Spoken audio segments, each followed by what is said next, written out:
சூப்பரான பாவக்காய் சின்ன வெங்காயம் பொரியல். யாருக்கும் பாவக்காய் பிடிக்கலன்னு சொல்லாதீங்க. கண்டிப்பாக இது போல் நீங்கள் சாப்பிட்டு பாருங்கள். கண்டிப்பாக பிடிக்காதவங்களுக்கு கூட பிடிக்கும். கொஞ்சமாக எண்ணெய் ஊற்றிக்கோங்க. எண்ணெய் ஊற்றி கொஞ்சம் உப்பு போட்டு நல்லா ஒரு 85% நல்லா வதக்கி எடுத்துக்கோங்க.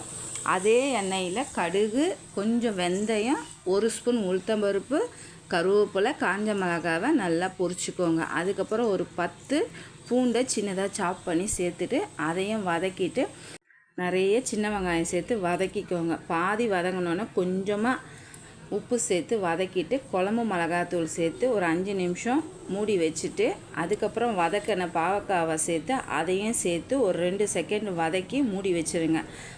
ஒரு 50 கிராம் வேர்க்கடலையை நல்லா வறுத்துட்டு பொடி பண்ணி சேர்த்துட்டு மிக்ஸ் பண்ணி சாப்பிட்டு பாருங்கள். சூப்பராக இருக்கும். கண்டிப்பாக ட்ரை பண்ணிவிட்டு கமெண்ட் பண்ணுங்கள்.